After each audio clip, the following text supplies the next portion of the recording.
Hey guys, I was sick for a few weeks, that's why I didn't get to the video, so today I'm just gonna do episode 3 and 4. So, as you recall, at the end of episode 2, the two-headed dragon Soot and Ash was chasing after Taylor in the woods. So Taylor ends up hiding in a log, and then after he gets out, some other stuff happens. He goes back to the real world, ends up talking with his mom for a little, and then later when he tries to go back to the other world, he finds out that the door's not there, so he uses his iPad before when he brought the world into color, except now he's drawing a little door in the room. So he also starts drawing like trees and stuff around, and then he enters the magical world by like drawing it around himself. So then the wolf from the first episode tackles him and asks him why he's there, and he says that he needs to go find the boy because one of the things that happened earlier is there's this monster thing named Chester that's apparently friends with him who said he needed to find the boy. It's very vague. Chester was like him, was either like his imaginary friend or a character on the show he liked. You can't really tell. Maybe it was like a drawing of his or something. So he ends up looking for the boy, and there's like these trees that have these crayon drawings on them where the little pictures are falling off. So the boy turns out to be himself when he was younger, and his father is there too. I think I think that has to do with like his father was the host of the show, so even after he's died in the imaginary world, there's the version of him from the show in that world. At least that's what I can get out of it. So he ends up complimenting him when he was younger, saying that he made a great drawing, and then he tells him about how he's sorry he never had enough time for him.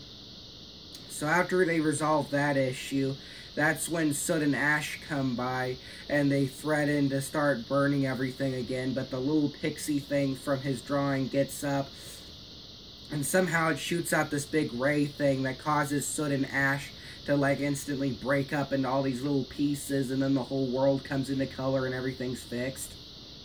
So after he makes up with his dad, he just wakes up back in the real world, and then he makes peace with his friend and his mom, followed by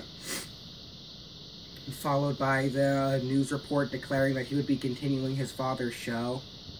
So as far as I can tell, that's probably the last episode because it's been a few weeks since those aired, and it kind of seemed like a finale. But if it is, it left lots of things unclear. It never explained how the imaginary world it worked, and they can get away with stuff like leaving it vague as to whether or not it was a dream. But there's specific rules in the story that aren't explained, then that's something else. Like, it's very vague as to who Chester is, but apparently they're friends. And also, they never really explain what Soot and Ash's motivations are. Mainly, they like to burn stuff up and destroy them, but it's like they're terrorists who want to destroy the entire imaginary world by having him not continue the show.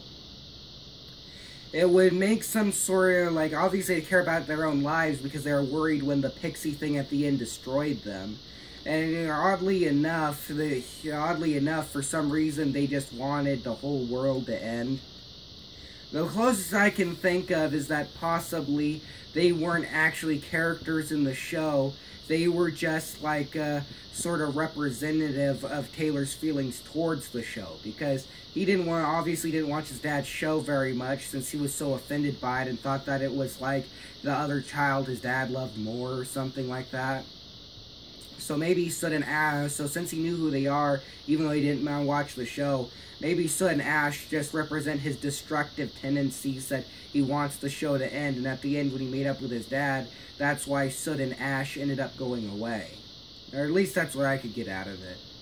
There's lots of stuff that was kind of unexplained as to like the whole logistics of this world or what the show was about, and we never really got to see many of the puppets or anything. Mainly all we saw was Chester, the wolf, and the Soot and Ash. But in the end, even though it was basically a commercial for Dell tablets, it had a story. It had something going on with it. It wasn't like the whole story was just about Dell tablets or how magical they are. In the end, it was a good show. I'll see you next week.